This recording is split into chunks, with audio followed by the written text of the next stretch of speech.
Good evening, everybody. It's 6:30, so we'll kick off the Audit and Accounts meeting. As usual, I should make the statement regarding health and safety stuff. There are no fire alarms scheduled for this evening. Therefore, if the fire alarm sounds, please evacuate the building immediately.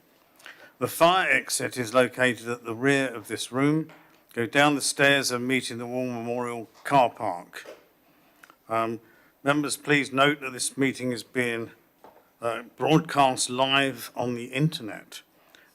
Please switch off or turn silent your mobile phones. Thank you. Okay, we have apologies and substitutes this evening. Councillor Putty is replaced by Councillor Peter. Welcome. And we've got apologies from Councillors Tom and Councillor Tustain, for which there are no reserves. Okay. Do we have any declarations of interest? No. Any urgent matters? No. Okay, so that takes us on item 4, which is the minutes of the meeting held on the 25th of July of this year.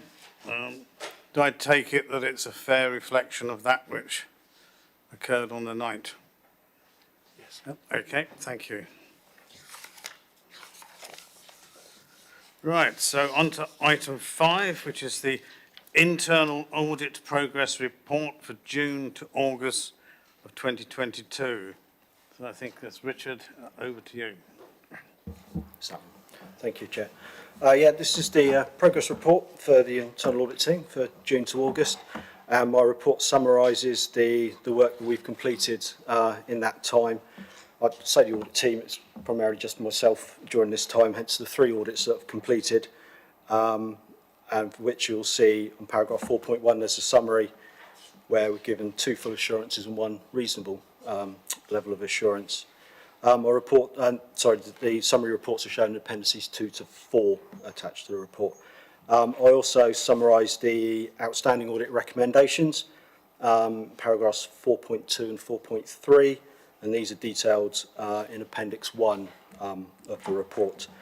Paragraph 4.5.3 shows the work that we're currently undertaking.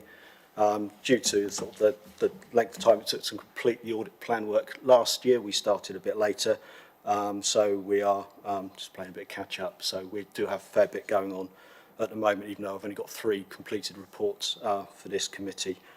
So I just request that the committee note the report. Thank you.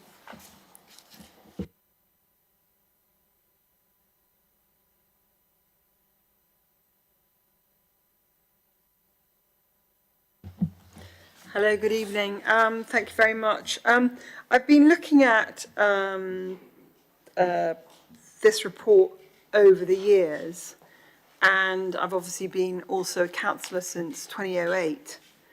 And there are a couple of actions, Paul, that we kind of imply target dates of 2022.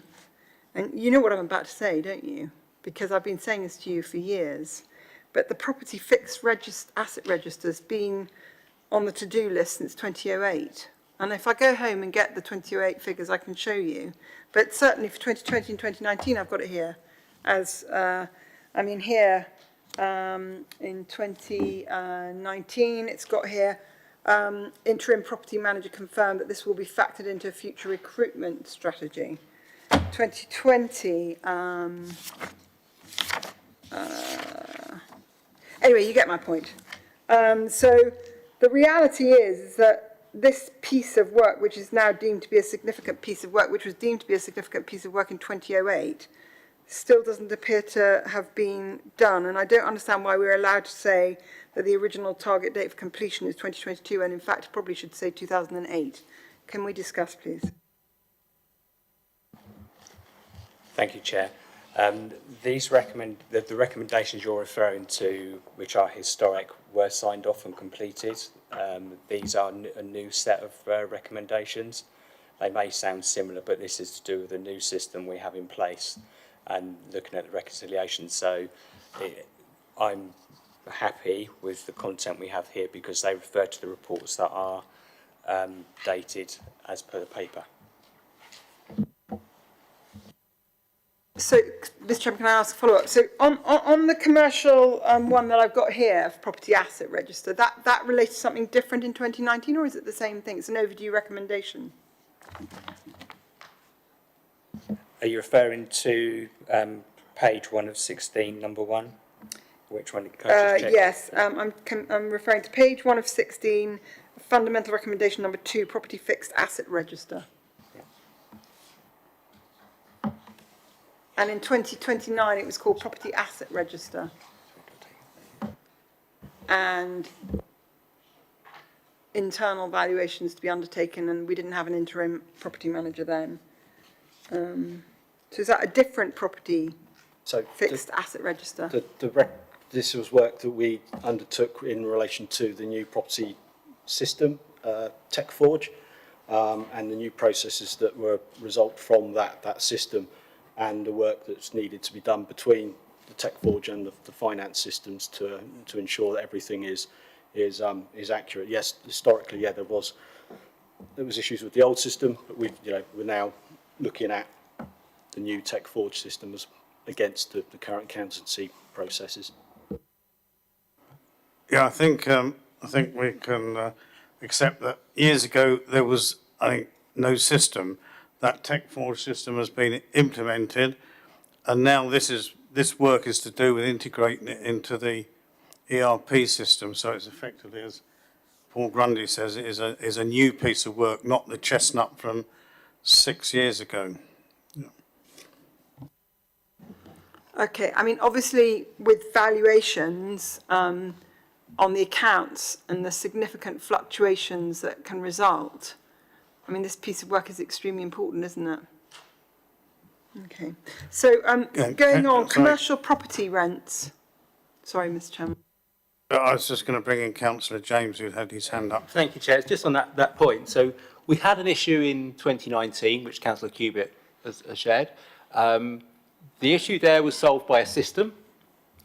And now on our internal audit, it's still in red, even though we've got the system.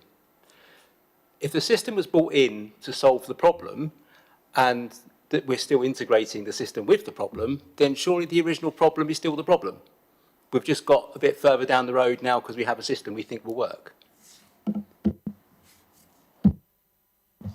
The historic issues that we had do date back several years, but that's when as you agreed, we did not have a system in place with manual processes. We do have something now in place, and again, we now have a new ERP system, which has replaced our old accountancy system, for example. So there's an integration to be had with the new systems that are in place, if that helps in any way. So it's just the same problem is persisting, but we now have a solution being developed or in development, but it's still the same problem, isn't it? We haven't resolved the 2019 issue. We've just now got a large part of the solution in place. We've just got to integrate it. So I think that's actually quite a good summary. So the TechForge system now records all of our fixed assets. Our valuations are obviously done independently, and so that's not impacted by the fact that there is an audit recommendation on here.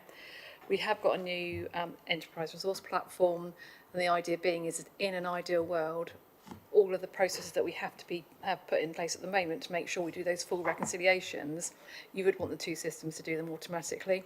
So obviously part of the process in terms of implementing the new ERP system is to make sure that process works. That does not mean we're not reconciling and doing the evaluations properly against the TechForge system. It's just that we've got an opportunity to further streamline what is currently quite manual activities.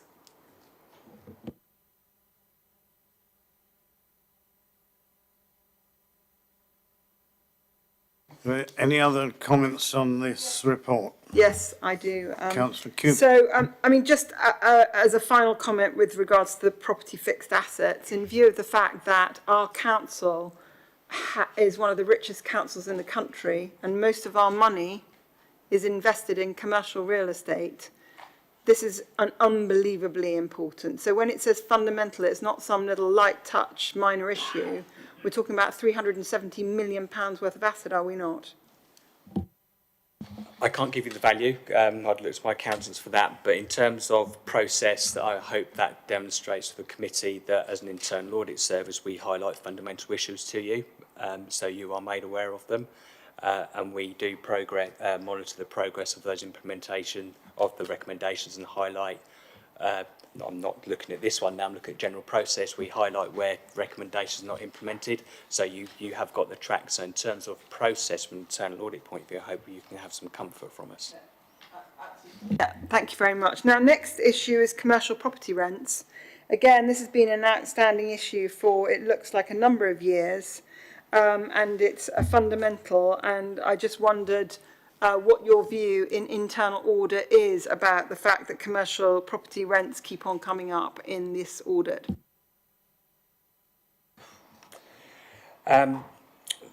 My view is that we are highlighting issues for you, not for you, for the organisation, and we will continue to progress those. I am aware that there have been resource issues within the property service over several years, and I'm guessing now whether that has a contributing factor to the process within property. But again, as I've mentioned previously, I'll continue to ensure the committee is made aware of the current situation. Thank you. Again, Mr. Chairman, I'd just like to state that as a member of audit, that concerns me greatly. I'd like it recorded, it concerns me greatly, since our portfolio is around 370 million, and a large portion of that legacy commercial real estate is significant revenue for our accounts, and therefore it's not an insignificant area of concern. Thank you. Sue, you want to comment? Absolutely, in terms of the commercial property rents, there's two elements on this particular page, one of 16. One is obviously around the vacant properties for which the process has now been put in place. In terms of the vacancies, most of those vacancies have now been filled, ongoing conversations with the head of property and assets and his team, and obviously with the approval of the strategic asset management plan in February gone, a lot of these processes are now being put into place. So I think that latest update probably needs updating again. So we'll get that updated for the next committee. Councillor Basham, you had your hand up. Thank you, Chair. Yeah, I'm newer to this than everyone else. My first meeting was back in June, and I remember a load of red on the internal audit report around property then. And it's disappointing to not see that some of those have gone amber. I've listened to the reasons why and I understand that. We had a property, we had a fundamental or a material adjustment to the accounts 2 or 3 years ago to do with property valuation. I completely support what Councillor Cubitt said and Councillor James has said. We have huge commercial property income rents. I mean, this should be our pristine part of the business, shouldn't it? I'm failing to see. I'm disappointed in the progress. I'm failing to see. Thank you, Paul, for doing a great job in highlighting it. I'm not hearing enough. Sorry.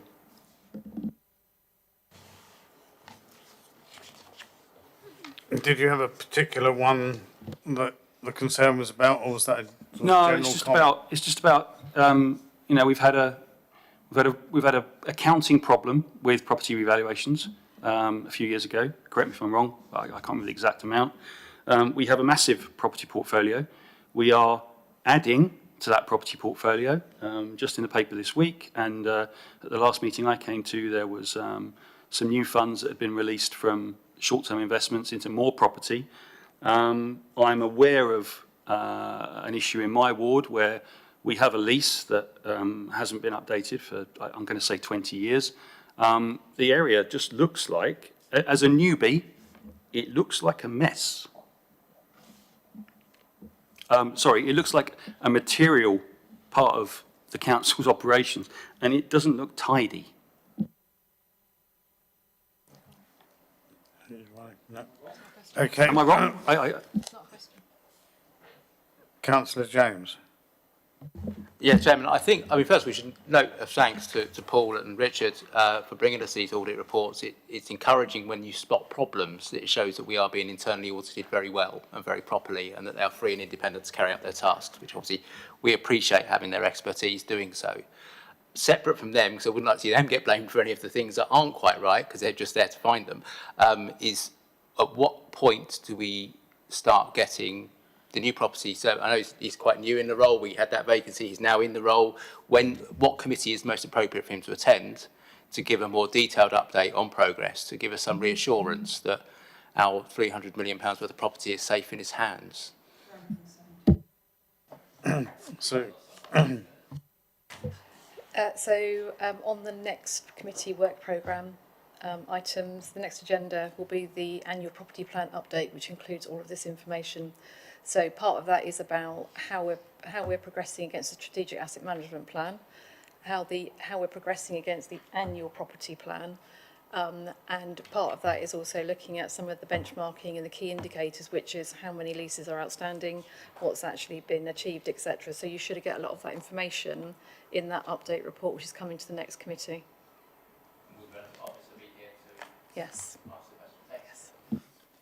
okay, that's encouraging. I think we can minute those points that have been made. Councillor Cubitt. Yes, so sorry, again, I echo Councillor Basham, Councillor James's thank you very much to Internal Audit I used to be an internal auditor, so I know what it's like, in a bank many moons ago. The next problem, which is again a problem that has persisted for more than a year, is the software licensing. I'm looking at 2019, and software licensing was a fundamental problem in 2019. So I'm just wondering why this, we're now 2022, why we've still got a problem. It's page 4 of 16. 5 of 6.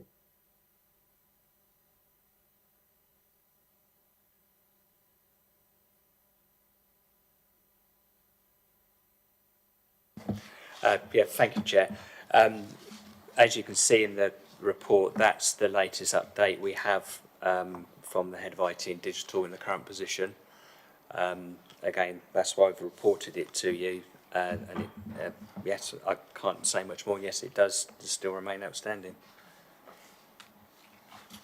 So, Okay, so Mr. Chairman, if I could just say I'd like it minuted that it was deemed to be fundamental, and there was a review of procurement and contract, and review options were going to be considered and fully centralised and yada, yada, yada on IT software licensing, and the target date was December 2020.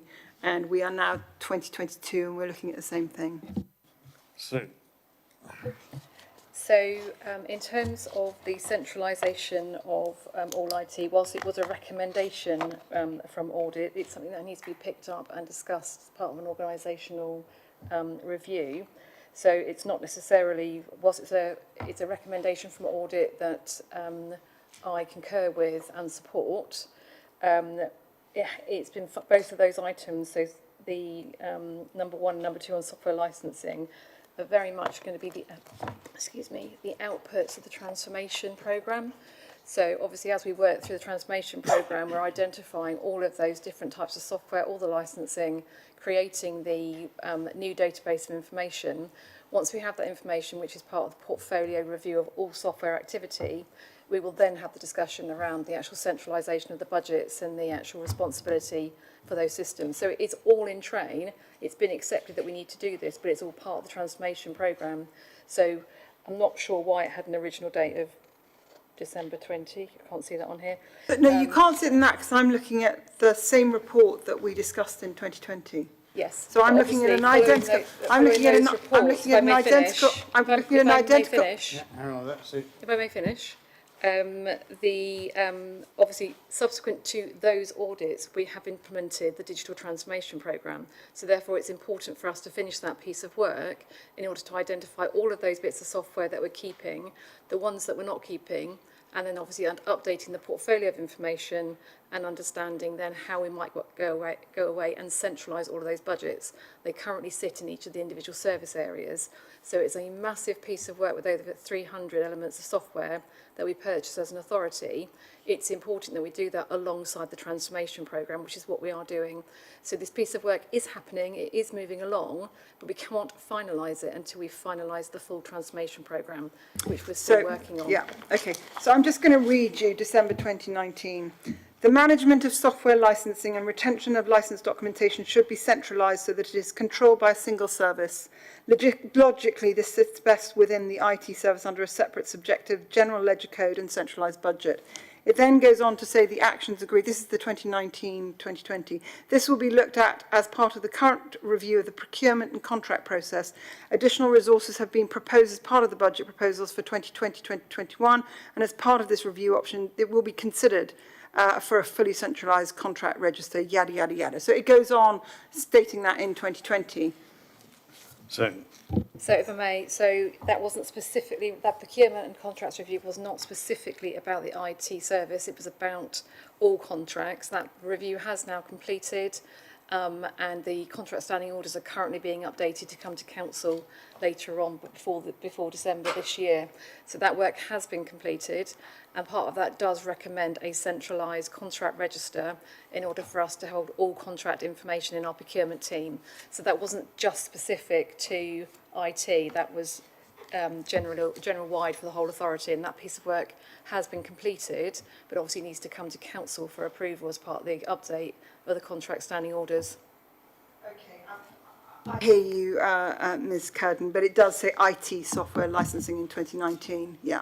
yeah, I don't want to go back, as it were, too far, because some of these recommendations are now looking at something, shall we say, subtly different. So I think we just need to focus on what we're looking at today. Any other comments from councillors regarding this report? Yes, I do have some.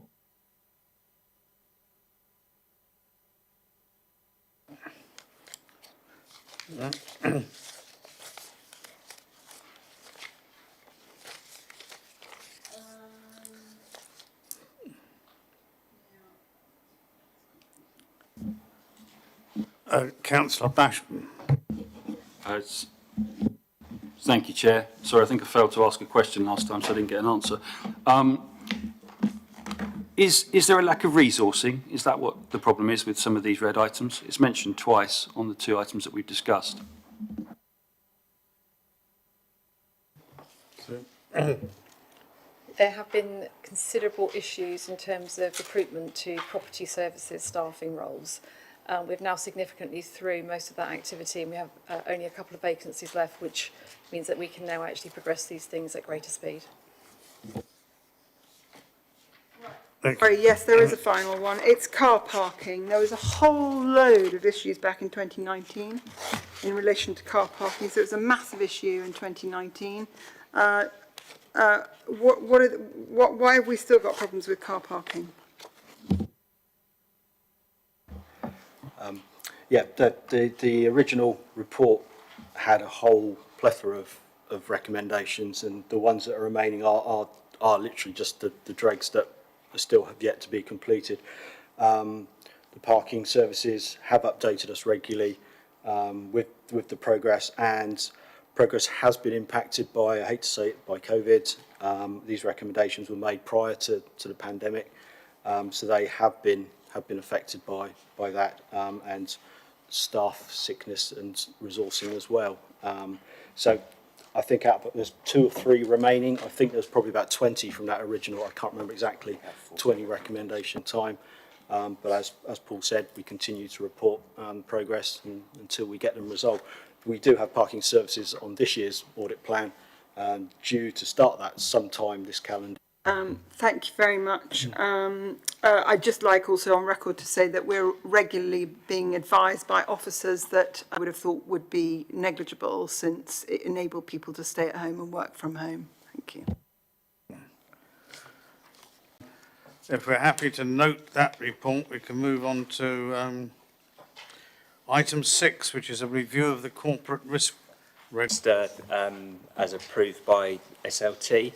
Again, you'll see it's the usual format that I normally bring to you.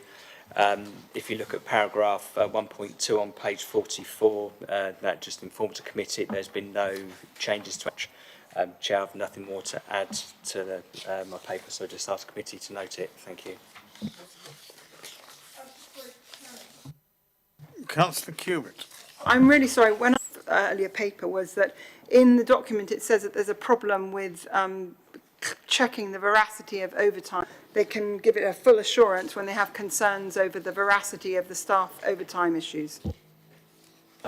Just to confirm, this particular pay slips, so it was verification that income tax, national insurance and everything was calculated correctly, and any overtime that was not recorded or any other deductions was appropriately authored.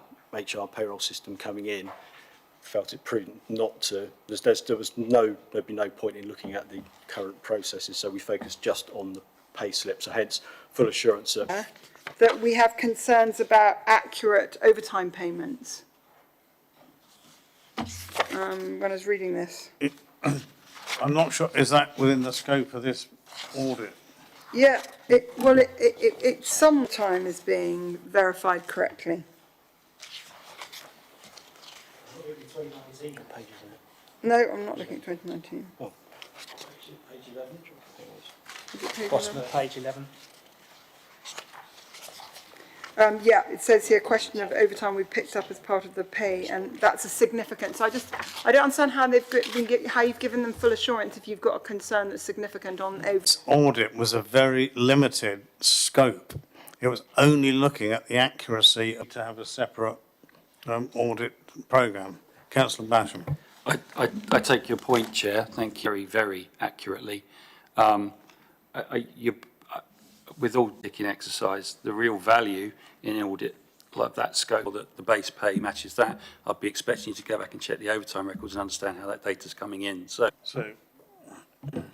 Yeah, so if we're looking at audit ref appropriate and when it's not, we have differences across the authority, and that's why it's being picked up as allowed, rather than the actual once an agreed sum of overtime has been given, then the calculation actually goes through to the actual payroll itself.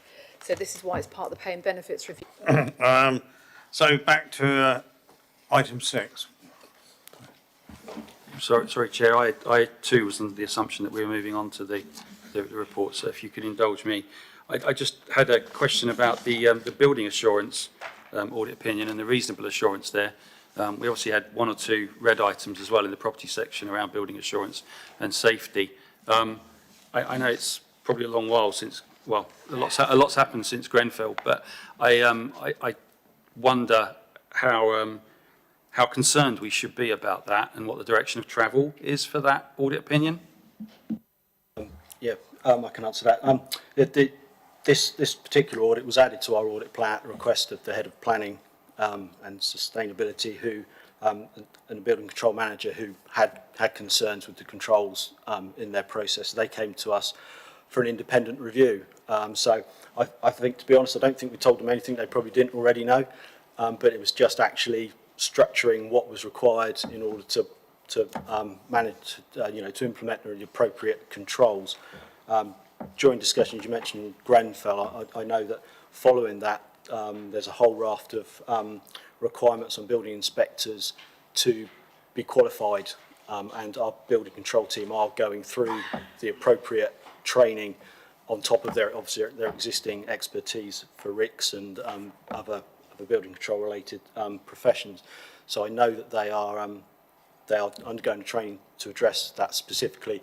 Without this, they can't operate as an inspector, so it is a priority, and it will be incorporated on our regular follow-ups with the on the recommendations. So the building control team, very helpful, very cooperative, and happy with the report. So I'm quite confident that they will take the appropriate action to make sure the controls are implemented.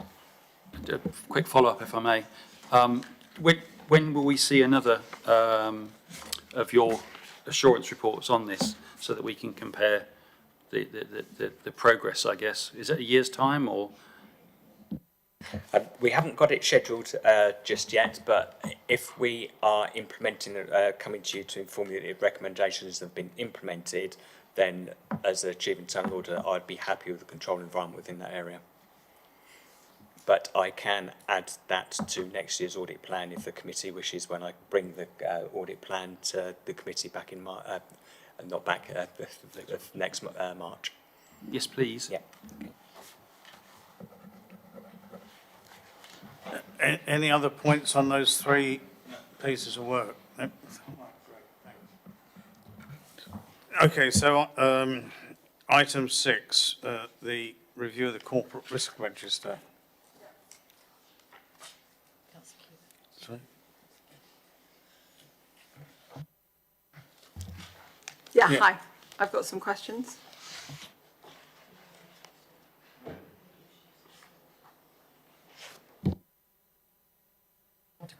Sorry, your questions on item 6? Yeah, do we, Paul, are you introduced? You also, I'm losing a plot. Yeah, Councillor Cubitt. Yeah, so my query is as follows. We've got the corporate risk register and the council has identified 3 and 7, which is information management and cyber risk in the red section. And yet there is a theme as a councillor in this council where we don't seem to have met objectives, why we have fundamentals on our audit, and the theme, or why we have surpluses on our accounts, is because we have vacancies. And I don't know what other members feel, but I feel that in terms of corporate risk, staffing skills and capacity is actually higher than medium risk. From an outsider looking in, you know, we failed to finalise the property register, we failed to do the IT, we failed to do the car parking, and all the reasons given are always because we haven't got the staffing. And I think these areas are pretty significant. And corporate, the commercial rental revenues, again, because we don't have staff. And these are on portfolios that are extremely large. And therefore, I don't know what other members think, but I think the risk is greater than medium. Chair, can I take that one? I take on your point, but what I would expect to see is the issues within the service risk register. We've already mentioned property. I would expect to see within the property services service risk register a reference to the resources, and again, each service where there is that concern, that's where I'd expect to see them. And to follow that up, we do a risk management audit every year, as you know, and that's where Richard or a member of the team will ensure that those service risk registers are up to date, and we report to you accordingly.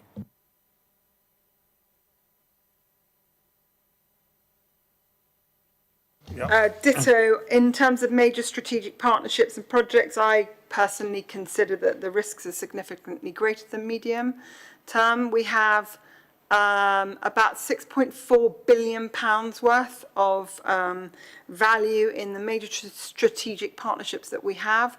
We have a failure on the leisure park, which was a £350 million project. We have Basing View and Muse partnership, in which we've had to facilitate transactions in order to enable Muse to state that they've met their KPIs. We've got Many Down, which, despite the fact the land was bought in 1996 for the express purposes under the Town and Country Planning Act to build houses on, as a result of the monies being received from the sale of the council housing stock, still with not one house built on it. And we have, so that's 3 significant areas with significant partnerships, which in total value around 6 billion. And I don't think that all is well, and I think the risk is significantly greater than medium. Paul. Yeah, and in a similar vein, thank you for your comments. I would expect to see project risk registers reflecting those concerns. And again, it's subject to an internal audit every year under project risk management audit. So again, we report the concerns back to the committee in the same vein as the previous comment I made on service risks. If I could, for the record, for minutes, also please note that of those large partnership agreements that we've had, in 3 instances, the procurement resulted in only one bidding party, which concerns me greatly. One being New Rivers, which has now died. Secondly is Muse Partnership, which was the only bidder for Basing View. And thirdly, Village Hotels, which was the only bidder for the hotel plot. Thank you. Councillor James. Yes, I very surprisingly totally agree with everything Councillor Cubitt said, but I have to remember this is audit and accounts. The decision to not progress Manydown was a political decision. It was there, it was available, it could have been included in a strategic, in the SLA and everything else. It wasn't. That was a political decision. The Conservative administration did not want to progress it and did everything they could to stop it progressing. The leisure park was a political decision. They chose to go on the road they went with New River, knowing the risks, and there was nothing to do with any kind of internal audit. It was a political decision. It's officers doing what the elected administration wanted them to do, which is actually quite right. They can advise the administration, and we don't know what advice was given, but they can't stop the administration. So it's a political decision. That it would be wrong to hold officers to account for that. So it's right it's on the at-risk register. Even arguably Basing View, it's a political decision to go in a direction they went. They decided to invest that money as part of the recovery from the financial crash. Unfortunately, I think in that case, Muse was the wrong partnership, the design was wrong, and obviously Brexit meant no one was going to move their head office to Basingstoke to cover Europe. So I think but a lot of these are political decisions. Yes, they're rightly at the risk register, but it's not officers got them wrong. It's a case of the politics got it wrong, the administration got it very badly wrong, and so it's a big mess that someone's got to tidy up. I just think it's a bit unfair to sort of point all that on internal of the council. They can only deal with the politics that's there. Thank you, Councillor James.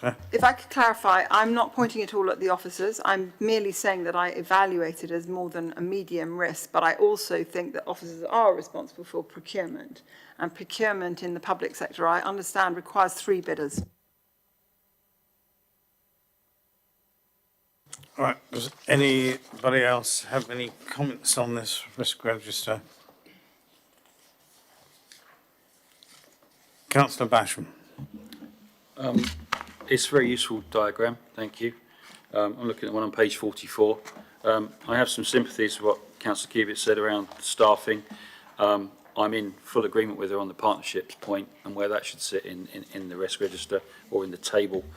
I wonder whether it would be useful, and I don't know how easy it would be to do, but for some of these things, staffing is a good one, I think, because the direction of travel, we've talked about resourcing a couple of times tonight. It's widely reported that there are difficulties recruiting into many roles in the UK at the moment. I wonder if there was a way of marking a direction of travel on something to say, at the moment we think staffing's here, but we think that over the next 12 months it's likely to move up to there if we don't take further steps to keep it where it is or move it back further down. So I wonder how a picture can paint 1,000 words, right? So thank you. Thank you, Chair. I'll take that forward to see if there's something we could do, and we'll work with SLT if we can incorporate something for you. Okay, good. If there are no other observations or questions, we'll move on to item number 7. Thank you, Richard. Thank you, Paul, for those. Item noted. Report is noted, yes. Yeah, and the item is noted, yeah. So, Treasury Management, item 7, is serious. It's one of those subjects where events of the last week have sort of overtaken one or two things, as this is a report for, last year. Oh, no, sorry, for Q1, but even that seems like a lifetime away. Sue. So I'm actually going to hand over to Adam to take you through the paper. But yes, just reflecting on the fact that clearly this does not update or incorporate any of the actions from the last few days. This is purely for information only at a point in time. Yeah, thank you. So this report, as has been highlighted, covers the period from the 1st of April to the 30th of June this year. Just a few points to note. So the budgeted income for treasury management investments for the whole year is 1.88 million. This is with a return of 1.61%. At 30th of June, there were 144 million of investment balances held, and we're currently at the end of June, we were forecasting income of 2.15 million, which is 0.27 million higher than budget, and that's set out in section 7. Clearly, since this paper, the Bank of England base rate has increased twice, so there will be a further update for the half-year report, which will come to the next committee, which will update to the end of September. So I wasn't proposing to go through this in any great detail. It is just a point in time, and clearly there will. Okay. Any observations, comments? Councillor James. Only, yes, thank you, Adam. I was hoping impact of the budget and interest rates rise. A significant leap in interest rates, which is likely to be ongoing, and I think the tax cuts are likely to be better. So it's going to be a very complex situation. It would be good to understand who is falling explainer in the next couple of years. Useful. Some of that information. Trying to. And is going to relation or included. So Statutory override where the recommendation. Total liquid cash from inflation. Or what you mean by the question, really? So in terms of our liquid cash. All the changes that have been happening in the financial markets over the last couple of weeks, has Arlene Close, we've obviously adopted a new treasury management strategy, which was moving us up the risk scale. And at the last but one audit committee, which was my first, we did discuss how, certainly with bonds, we're coming to the end of it. But are you having conversations? You might have to answer that when we get a report and we've seen the damage done later.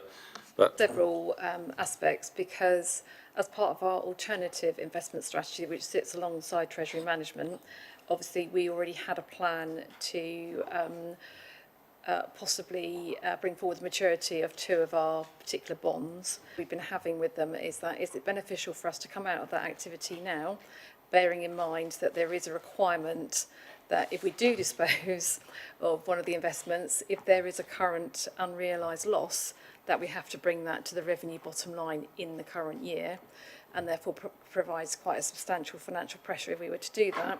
We are currently looking at what other alternatives there are, and over a period of time, so say 3 to 5 years, does it make sense for us to come out of those investments now because of the additional rental and revenue return versus the capital gains and losses. Some of the activity that we're looking at the moment in particular is in relation to green investment, which is obviously another priority of the treasury management strategy. So we are currently having conversations with them and looking at various options, and obviously we will bring an update as part of the monitoring report in terms of where we've got to with that. So yes, the answer to your question is yes, we are looking at it, and yes, you will get an update on the position. thank you. I look forward to the update.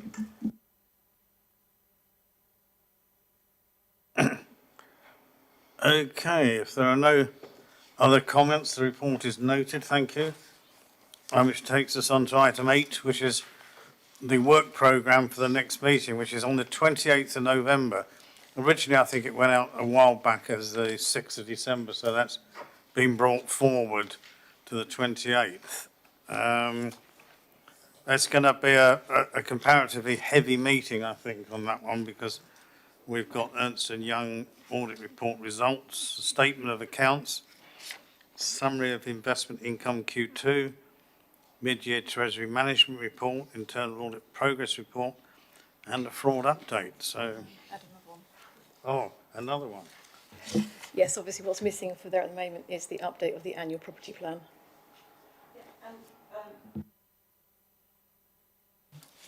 Yep. In relation to the update of the annual property plan, last time we had Martin here, we didn't have Kate, and he therefore couldn't answer any questions in relation to the property portfolio that we have sitting in Basingview and other areas. So we were assured by Ms Curden that both Kate and Martin would be in situ for the next one. Councillor James. Thank you, Chairman. I think there's obviously been a lot of interest in the update to the annual property plan and the questioning of that and wanting to really understand it. And it's going to take some time. We're in a period of significant financial volatility, so the mid-year Treasury report will be of great interest because it's going to change some of the forecasts around what's going to come from investment income. Looking at this agenda, it does seem like a very big agenda for a single meeting, and I'd hate to cut short the opportunity. If Martin's coming here, let's make use of Martin, not cut it short. So, and I appreciate some of these things might be time-bound, so it's going to be difficult, but I would suggest perhaps, Chair, if you sit down with officers and see whether there is a potential for a second meeting in there so that I mean, the other thing, whoever goes last on that night, you stick Martin last on that night, he's never going to come back again. So it might be just more pleasant for officers to split the agenda over two meetings, if this diary is possible. In view of the fact that we'd already got a audit on the 5th of December, I think Councillor James is absolutely correct, and it would make eminent sense for the 5th of December to be the one where we discuss the Treasury management and the property separately, because we have to, the reason why it's been brought forward, as I understood it, was for the auditors, and so I think he's eminently, his recommendation is eminently sensible. Just a question as well is what actually will be in the annual property plan, because that's part of the overall capital strategies, etc. So, yeah. So it's not the annual property plan update, it's the monitoring of the current year's annual property plan. Right. So the annual property plan itself update comes in January to this committee. So it's not on there at the moment, is it? So it gets approved it comes to scrutiny for prior to approval by Cabinet and Council in February. So this is not the new, the 23-24 annual property plan report. This is the report that was approved, or the plan that was approved. How are we doing against that plan? That's what's coming to the next committee. Okay. But we will certainly go away and see what the possibility is of an additional meeting and splitting the agenda. I'm sitting here looking at the Basingstoke and Dean Borough Council Strategic Asset Management Plan 2022-23 to 2025-2026. Is that something else even over and above the property investment plan? The annual property plan is an appendix to the actual Strategic Asset Management Plan. Does that include things like Basingview and Manydown?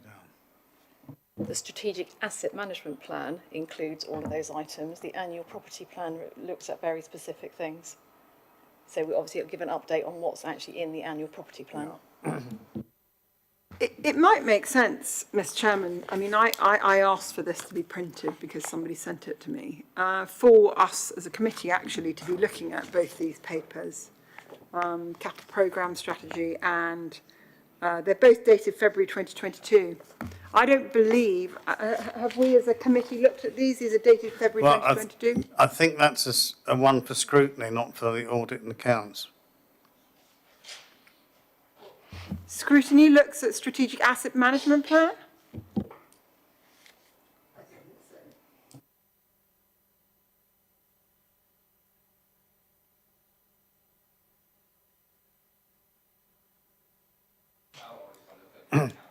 I understand that's approved by council and would therefore go to scrutiny. But I'll take away the thought, discuss whether it is realistic that we can get through this agenda on the 28th of November and check that with all the other things that we would need to check.